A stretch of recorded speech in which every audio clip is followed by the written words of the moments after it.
¿Quién es el verdadero autor de la Biblia? En la época de Spinoza, sus ideas circularon como veneno entre las clases dirigentes, pero también inspiraron a pensadores posteriores, que se atrevieron a mirar la Biblia con los mismos ojos que él, gente como Richard Simon, Jan Nastruck, Julius Wellhausen. Todos reconocieron directa o indirectamente que Spinoza les había abierto el camino, y hoy en cualquier facultad de teología seria se enseña el método histórico crítico. Ya no se considera herejía, se considera rigor académico, pero fue Spinoza quien encendió la mecha. Lo fascinante es que todo esto lo hizo sin renunciar a una visión espiritual del mundo, porque Spinoza no era un escéptico frío ni un nihilista, era un buscador de sentido, pero un sentido que no se apoya en milagros ni en textos intocables, sino en la razón, en la comprensión de la naturaleza y en la armonía de las cosas. Para él, el verdadero temor de Dios era el amor por el conocimiento, y en ese amor no caben los mitos disfrazados de verdades absolutas, solo la pasión por entender. Por eso su lectura de la Biblia no era un ataque, sino un acto de amor, un amor que no idealiza, sino que quiere ver de verdad. Cuando pensamos en una Biblia escrita por muchos autores, editada y reeditada a lo largo de los siglos, surge una pregunta inevitable. ¿Cómo es posible que se haya mantenido la idea de que fue escrita por Dios durante tanto tiempo? Esa fue una de las grandes obsesiones de Spinoza. En esta historia vamos a meternos justo en ese terreno, en cómo el poder, la autoridad religiosa y el miedo colectivo lograron mantener viva una mentira conveniente, porque para Spinoza la religión institucional no era solo una cuestión de fe, sino de poder. Y la Biblia, lejos de ser solo un texto espiritual, era un instrumento político. Spinoza empezó a darse cuenta de que muchas de las historias bíblicas que se presentaban como verdades absolutas habían sido diseñadas para controlar al pueblo, narrativas que justificaban guerras, jerarquías, sacrificios, incluso esclavitud. Y se preguntaba, ¿quién se beneficiaba de todo esto? Porque si Dios no había escrito la Biblia, entonces alguien la escribió con un propósito muy claro, y ese propósito era el control social. El miedo al castigo divino, la promesa de una recompensa eterna, la figura del profeta como portavoz incuestionable, todo eso funcionaba como una maquinaria de dominación perfectamente engrasada. No se trata de una teoría conspirativa. Spinoza no decía que hubiera una élite secreta manipulando todo desde las sombras. Era más simple y más terrible. Los líderes religiosos a lo largo de los siglos habían aprendido que una población que cree sin preguntar es fácil de gobernar, y para lograr eso necesitaban una autoridad suprema e incuestionable.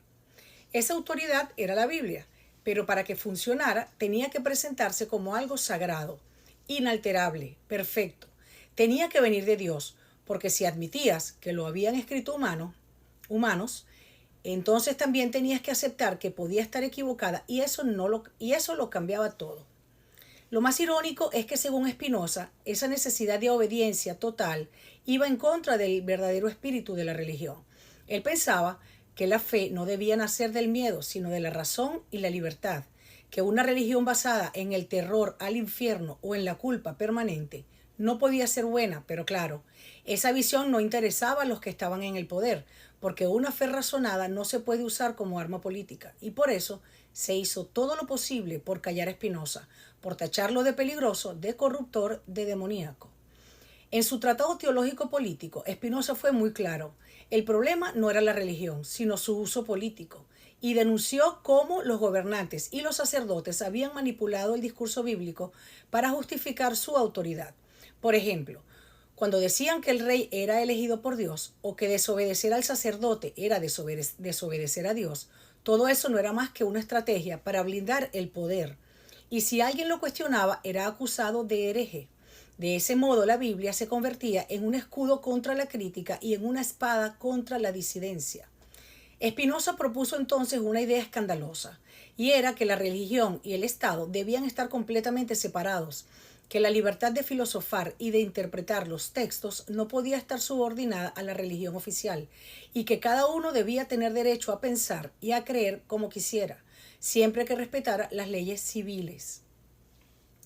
Esta idea, que hoy nos parece normal en una democracia, era en su época una bomba ideológica, porque implicaba quitarle a la Iglesia el monopolio de la verdad, y esto era lo que más miedo daba. Lo que Spinoza veía con claridad brutal era que la Biblia había sido usada como un texto de propaganda, y que quienes la habían editado y reinterpretado a lo largo de los siglos, no lo hicieron por amor a la verdad, sino por necesidad política. Querían unificar al pueblo, justificar conquistas, consolidar su poder. Por eso hay textos que ensalzan al rey David y otros que lo critican. Por eso hay leyes contradictorias, normas que se anulan entre sí, castigos desproporcionados.